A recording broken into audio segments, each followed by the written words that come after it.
Romanos capítulo 1, versículo 26 a 27, aliás, 26 a 32, dessa vez, nós vamos continuar estudando sobre o que a Bíblia diz sobre a homossexualidade. Importante você entender que essa é uma mensagem em 3 partes. Então, preguei uma semana passada.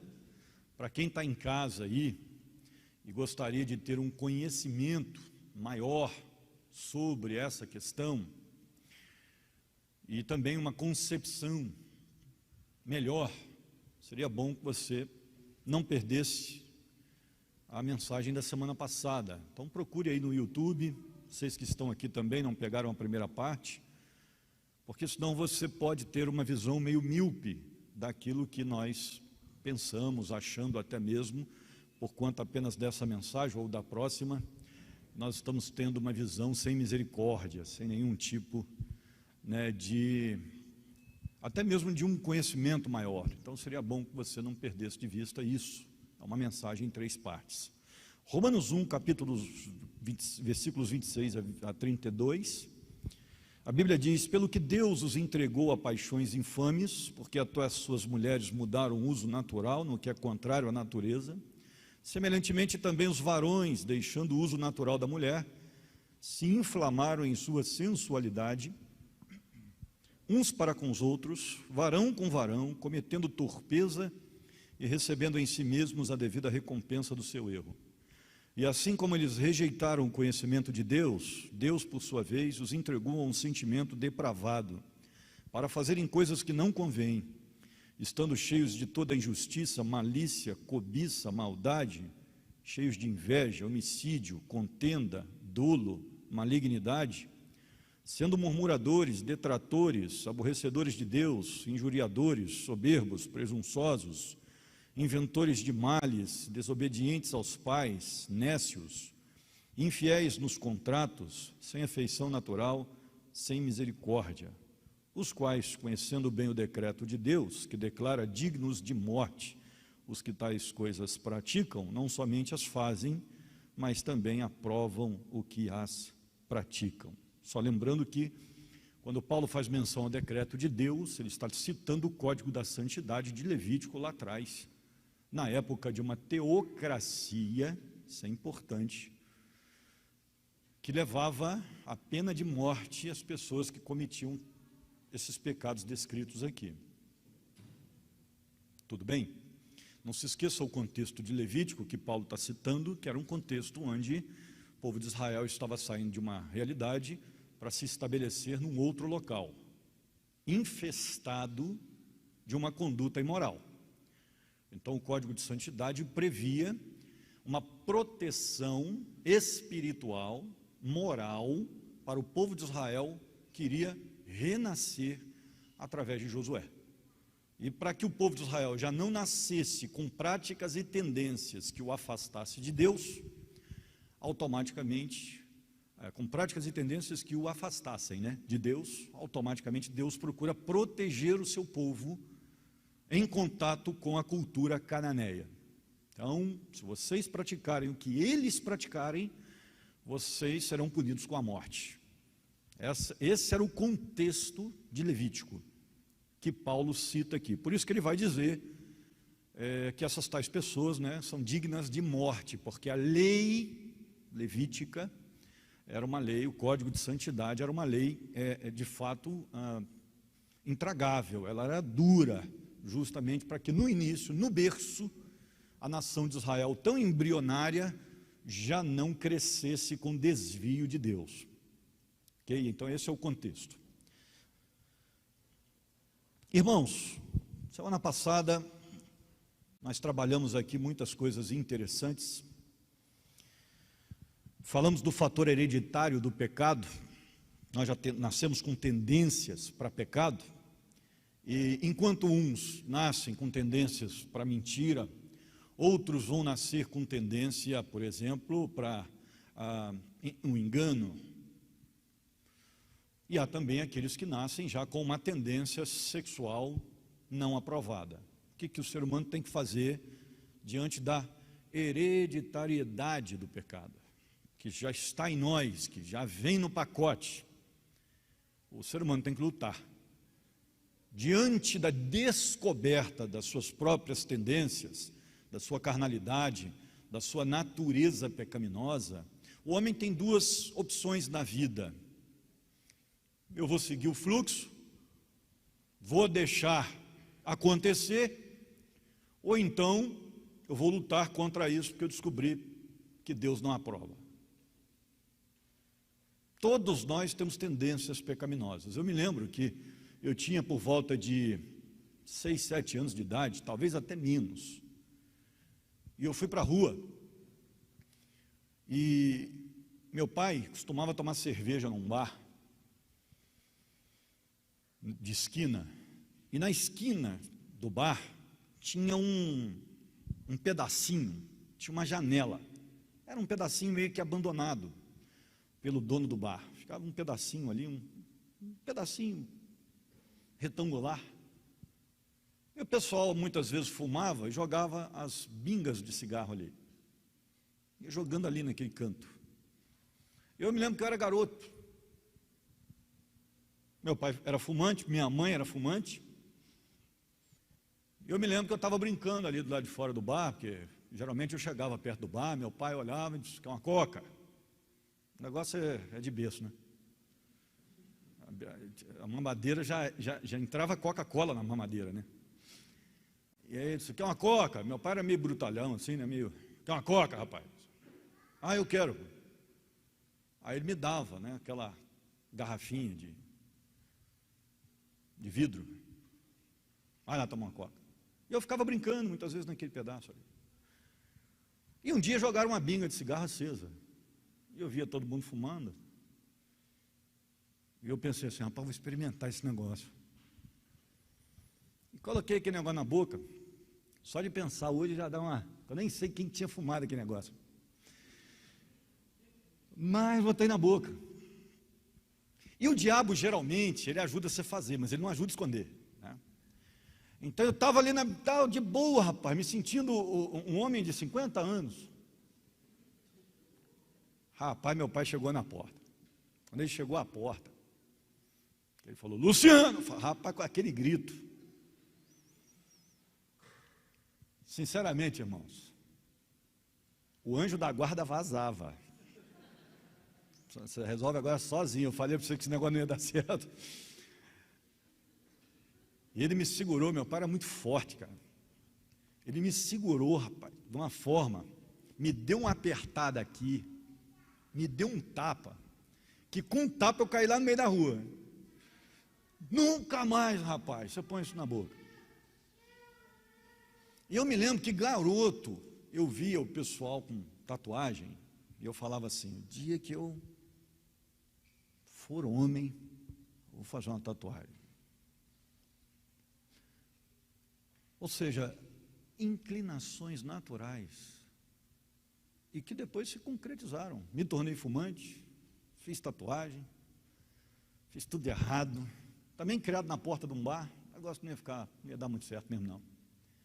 Claro que eu não estou botando a culpa nos pais, né? Minha mãe trabalhava demais, então às vezes a gente saía para... Naquela época a gente que era criado, né, nas quadras de futebol, não tinha muito esse negócio, né, Israel? A gente foi criado em quadra de futebol, a gente jogava bola o dia inteiro, a gente soltava pipa, a gente não tinha perigo, você não tinha essa dificuldade que nós temos hoje. Pois bem, quando eu descobri que o que eu estava fazendo de fato desagradava e muito a Deus, eu tive que tomar uma decisão na vida. Eu demorei muito para tomar essa decisão, porque eu descobri isso rápido. Depois que eu descobri, ainda demorei quase 10 anos para tomar uma decisão. Me converti com 19.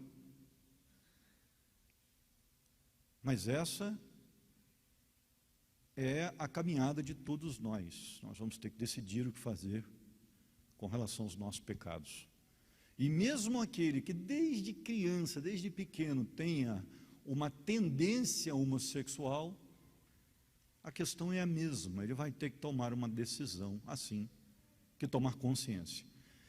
E as pregações desses domingos pela manhã são pregações em amor, para que as pessoas em casa, para que as pessoas que deveras estejam em nosso meio com essa tendência, essa dificuldade, possam, de fato, pensar no que fazer com a própria vida, tomar uma decisão baseadas na Escritura. Então, nosso objetivo aqui, irmãos, não é confrontar tiranicamente ninguém. Isso não é o objetivo, isso não é o que a gente deseja, muito pelo contrário.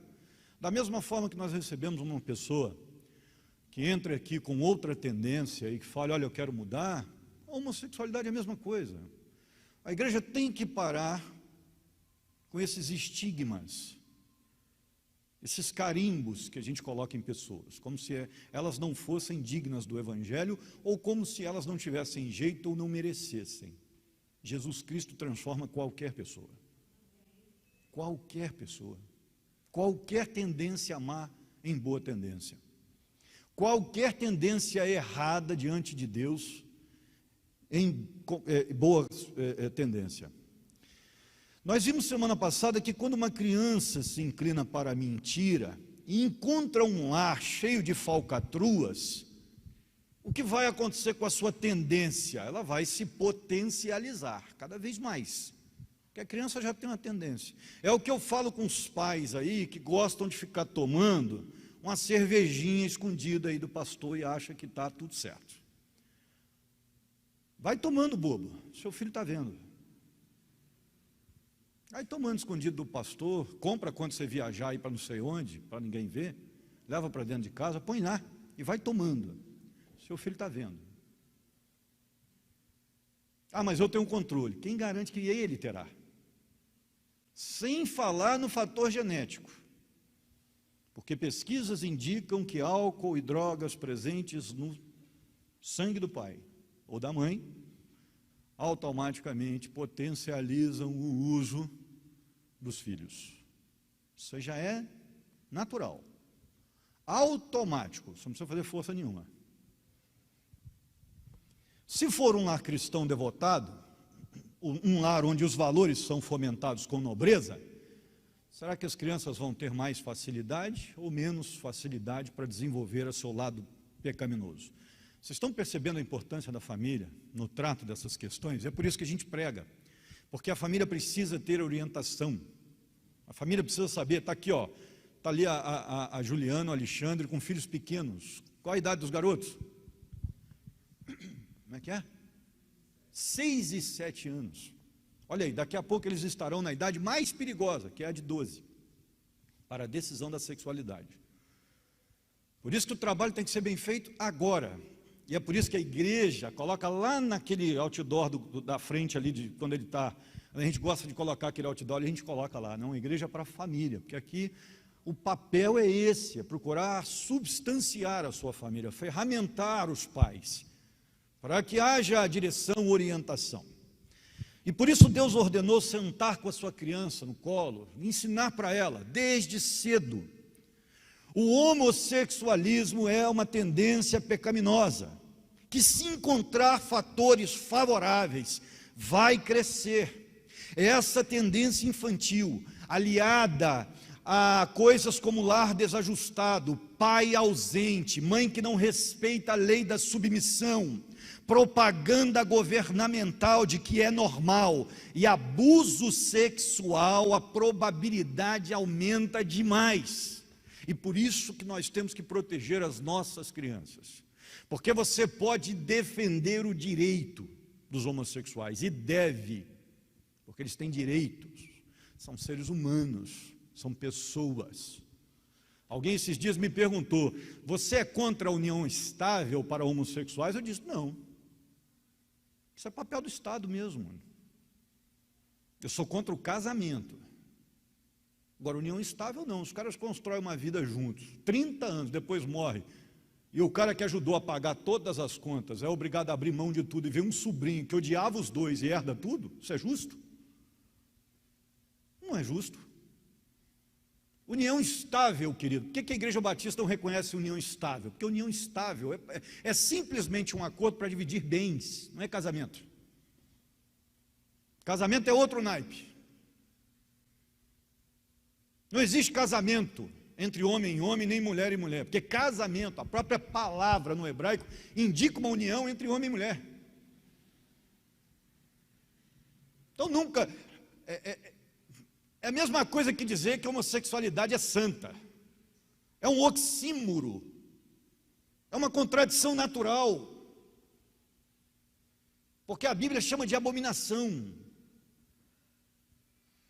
Não dá para coadunar uma ideia de algo sagrado, como diz Hebreus capítulo 3, versículo 4, que tem que ser sem mácula. Se já está maculado, não pode ser casamento. Nós aprendemos algumas coisas importantes, irmãos. Nós precisamos aprender a separar as coisas. Uma coisa é o que o Estado faz, outra coisa é o que a igreja defende. São duas coisas diferentes. O Estado tem que cuidar mesmo de todas as pessoas. O Estado é laico e deve ser. Ah, mas então, pastor, é justo? Não é? Dependendo do que você está falando, do Estado ou da igreja? São duas coisas completamente diferentes. E nós precisamos entender o seguinte, que no final de tudo, é a igreja que vai comandar esse negócio. Está previsto, é profecia. Então a igreja é maior do que o Estado. Ela se submete hoje para reinar depois, com Cristo. Nós nunca podemos esquecer que, por exemplo, democracia só existe porque a Bíblia sempre defendeu esse negócio.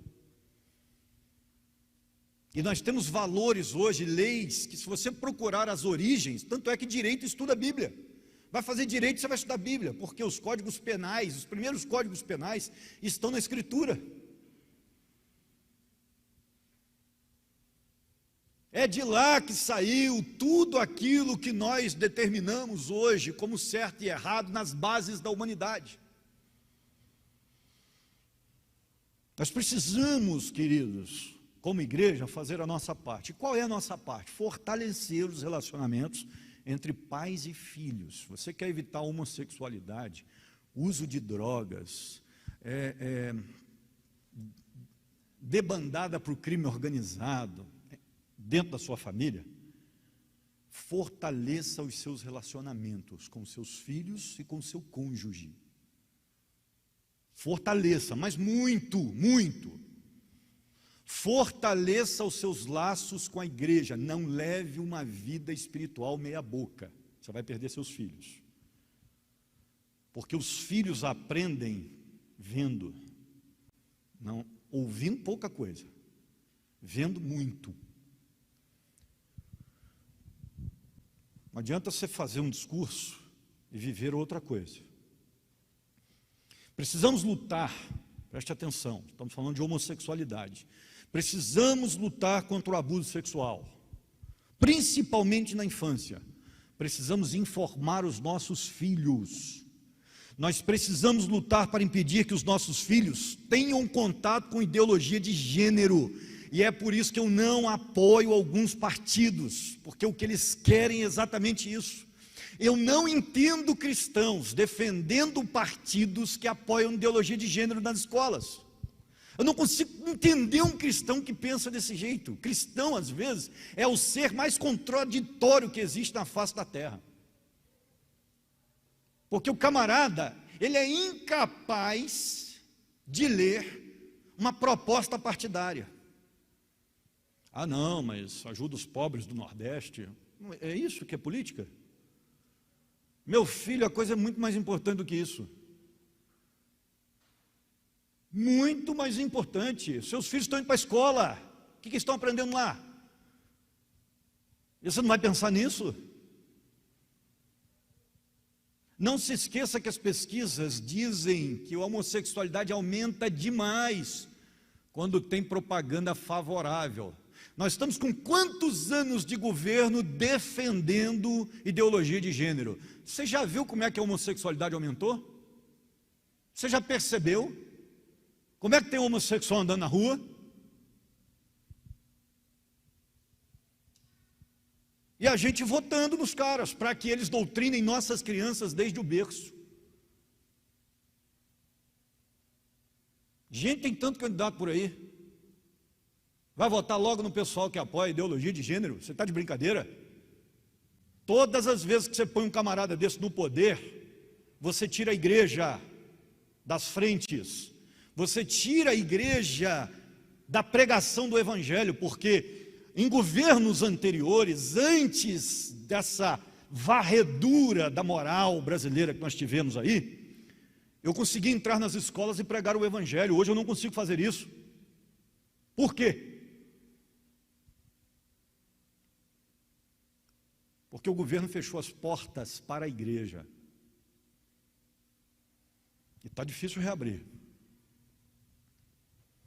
Precisamos, em quarto lugar, de um colégio batista urgentemente. Com os nossos princípios, nós estamos trabalhando para isso, lutando muito para isso. Não é fácil. Nós não temos os recursos, não temos experiência. E queremos abrir um colégio batista para ver se a gente consegue ensinar as nossas crianças no caminho do Senhor, como diz Provérbios 22:6. No caminho que ela deve andar, a criança. A verdade é que a sociedade brasileira pós-moderna está desejando liberdade e justiça, sem os parâmetros daquela que originou tudo isso, a Bíblia. Nossa sociedade quer colher frutos da democracia matando a raiz. E se matar a raiz, os frutos morrem. Mas quando você mata a palavra de Deus, tira a palavra de Deus do meio da sociedade, aí você começa a criar uma coisa que é conhecida, que é a ideologia meio termo. Não, isso não é muito errado, mas também não é muito certo, né? Não é muito certo, mas também não é errado. Como se isso existisse. O que na vida, querido, que não é certo nem errado? Dá um exemplo aí para mim. Não, não é certo nem errado. Então, um exemplo só. Aí vem o pessoal e diz assim, não, a homossexualidade. Você está de brincadeira comigo? É a única exceção? Não, é porque dá para a gente, né? Não, não dá, querido. Biblicamente falando, não dá. Sociologicamente, talvez. Psicologicamente, com certeza. Filosoficamente, fato. Mas teologicamente não dá. Biblicamente não vai dar. Sociologia cunhou ideologias do bem, que não são totalmente de Deus. E a Bíblia não abre espaço para esse meio termo. Conforme David Wilkerson informa, só para você ter uma ideia como é que está o... Eu gosto de ler essas coisas para vocês, porque às vezes vocês não têm ideia de como o negócio está no mundo afora. David Wilkerson dizia o seguinte: as igrejas homossexuais têm mais de 500 mil membros nos Estados Unidos. A igreja da comunidade metropolitana é uma dessas e está se expandindo no país. Enviei um observador a um congresso avivalista homossexual em Dallas, Texas, desta igreja. Cada delegado, ao se registrar, recebia um pacote da igreja. Esse pacote continha, entre outras coisas, 2 revistas pornográficas masculinas de homens nus e uma lista de todos os bares gays de Dallas. Eles podiam deixar o culto, ir para o bar escolhido e juntar-se a um amante pelo resto da noite. Esses delegados se autodenominavam pastores. Como eles cantavam, eles louvavam o Senhor com entusiasmo. Mas o evangelista deles alterou a mensagem do evangelho de forma inominável. Disse ele: é verdade que Paulo condenou os homens que mudaram o uso natural e se inflamaram uns com os outros, até porque não tem como fugir da realidade. Entretanto, isso não se aplica a nós. Não mudamos nada, nós já nascemos assim. Por isso, assumam abertamente o que são, encham-se do Espírito Santo e gozem sua homossexualidade. É isso mesmo? A pergunta que eu quero fazer para você é a seguinte: dá para juntar as duas coisas? Elas são coadunáveis? Pensa aí comigo. Ainda nos Estados Unidos, o Portland Press Herald, jornal publicado numa região predominante evangélica, editou um artigo em 1991 sob o título Força-tarefa presbiteriana recomenda a ordenação de homossexuais. Conforme um artigo, um estudo chamado Relatório da Maioria, considera que a atividade homossexual não é pecado, pelo contrário, toda atividade sexual é moralmente neutra. Queridos, o que é neutro no mundo espiritual? Qual deve ser a posição do servo de Deus em relação aos que querem revisar o ensino sexual da Bíblia, com base na ciência, na psicologia moderna, na filosofia, na sociologia, na pedagogia? Porque até a pedagogia agora eu estou fazendo, sei do que estou falando, entrou no ramo da defesa. E lembrando que eu concordo com a defesa dos direitos. Quero deixar isso bem claro, os direitos dos homossexuais. Concordo. Eles têm direito a não sofrer nenhum tipo de preconceito, não sofrer nenhum tipo de abuso. Esses loucos que andam pela rua aí querendo matar homossexuais, isso é um absurdo. Nós não estamos falando disso, irmãos. Nós estamos falando se a prática homossexual é pecado ou não é. É disso que estamos tratando aqui. Comentando sobre a atitude correta do cristão diante do homossexualismo, o doutor James Dobson, um dos maiores especialistas em temas cristãos do mundo, escreveu na edição de março de 91, na Focus The Family. Ele disse o seguinte: eu não posso apoiar o posicionamento revisionista das Escrituras, pois pretende interpretar o homossexualismo apenas como outro estilo de vida disponível aos cristãos. As pessoas que foram inspiradas por Deus para escrever a Bíblia não teriam se referido à homossexualidade com tal aversão se não fosse uma prática errada aos olhos de Deus.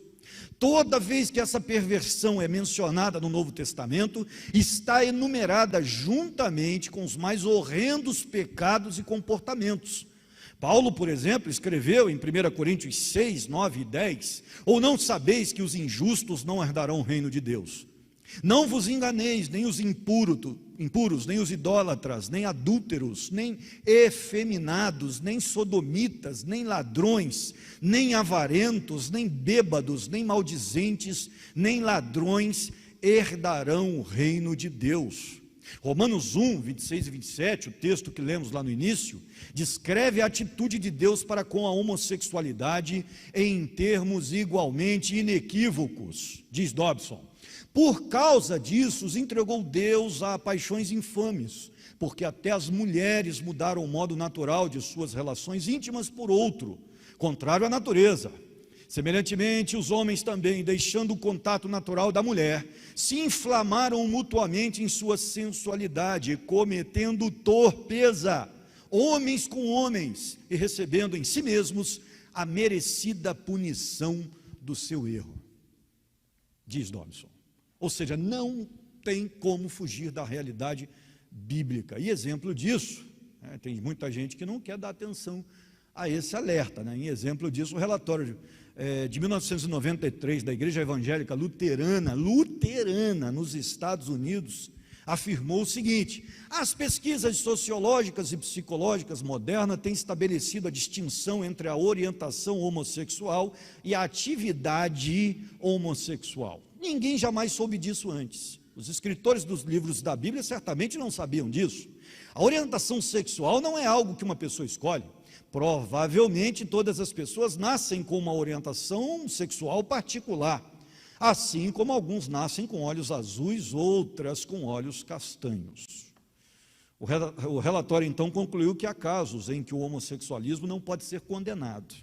Em resposta, Larry Christensen, famoso teólogo luterano, escreveu: todo ser humano nasce com inclinação para o pecado. A orientação sexual não é uma distinção moderna que requeira uma reavaliação radical da atitude da igreja para com o homossexualismo. Essa é uma ideia que só prospera na mente de pessoas que querem colocar a teoria sociológica no lugar da palavra de Deus. E é uma realidade. É o que está acontecendo hoje. As pessoas estão empurrando a Bíblia para o canto para pecar. E não é só a homossexualidade, não. Tudo. Hoje em dia se empurra a Bíblia para debaixo do tapete, para pecar. Pessoas entram no gabinete, como eu disse para vocês esses dias, querendo uma brecha na lei. Pastor, o senhor que é especialista aí, como se eu fosse. O senhor que é especialista aí, tem um versículo aí para me dar autorização para isso, para aquilo. As pessoas querem brechas na lei. E Lutero, pai da igreja luterana e da reforma protestante, disse o seguinte: o vício dos sodomitas é uma barbaridade sem paralelo. A sodomia deseja o que é totalmente contrário à natureza. De onde vem essa perversão? Sem dúvida, disse Lutero, vem do diabo. E Paulo está junto. E é engraçado que nós estamos tão impactados com essa filosofia da propaganda LGBT, que quando eu falo aqui, vem do diabo, esse negócio bate muito pesado aí no seu ouvido. Pastor, não fala isso.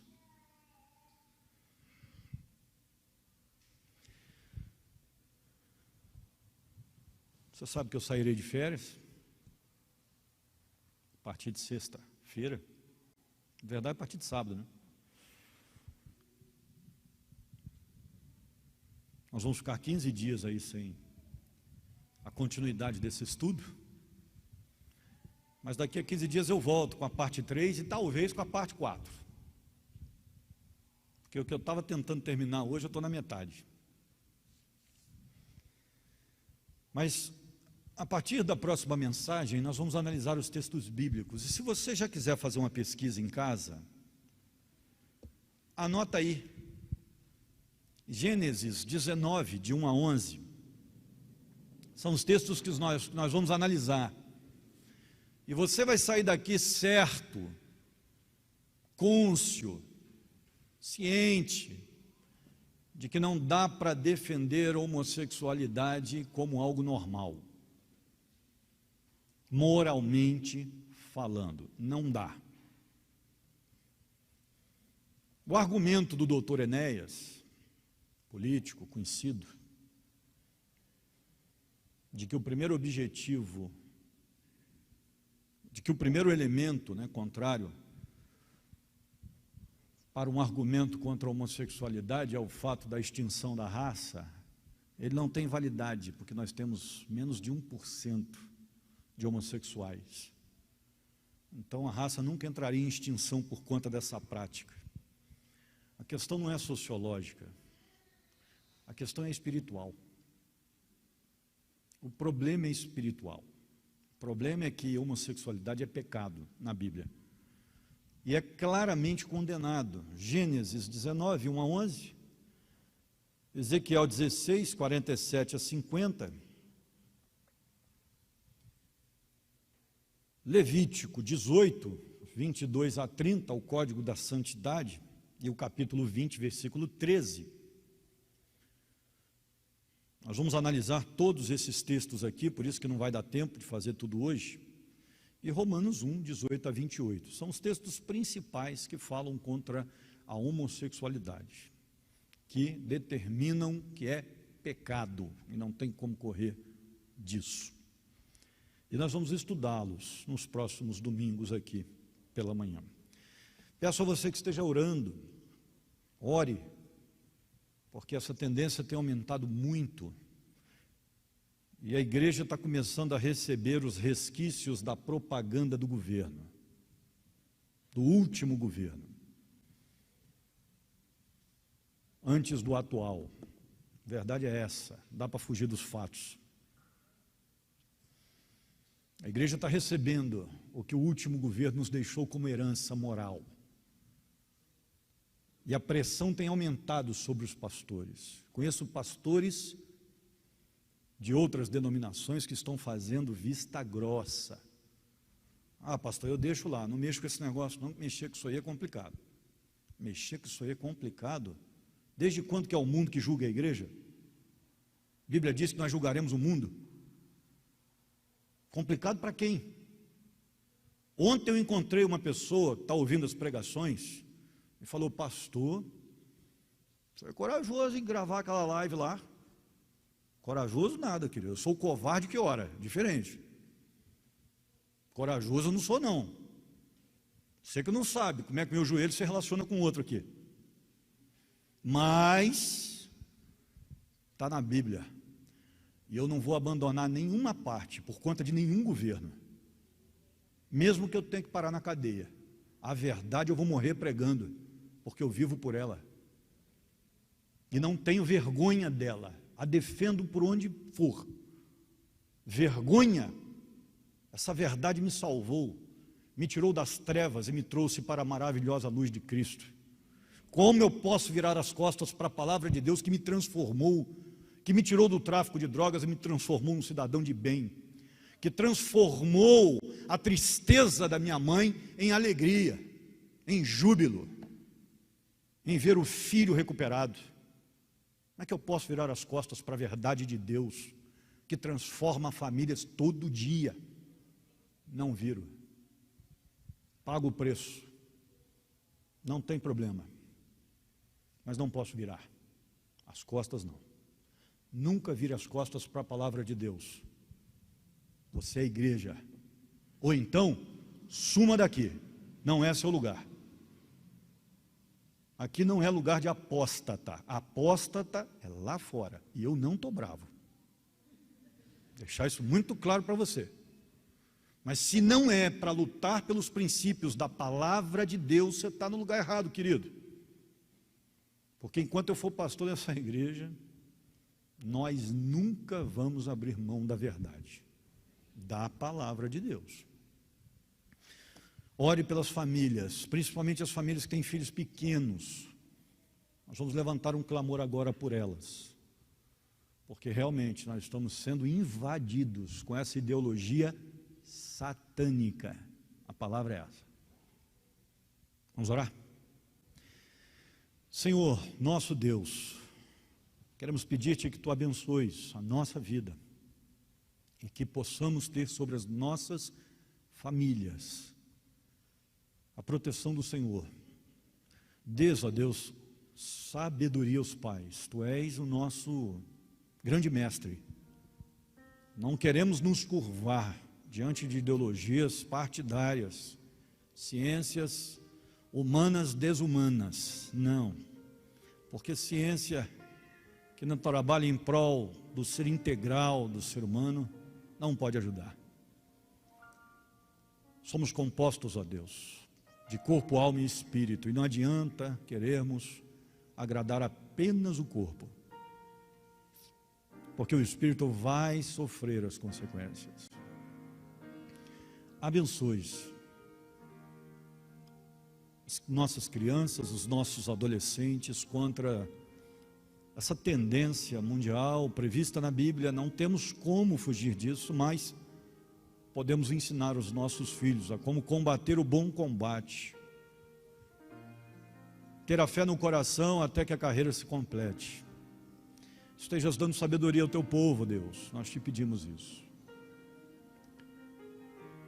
Protejas as nossas crianças, protejas os nossos adolescentes, os nossos jovens, desta pandemia muito pior do que o corona, essa doença espiritual que se alastra. Abençoes o teu povo, nas casas agora, nós oramos, ó Deus, em nome de Jesus. Amém.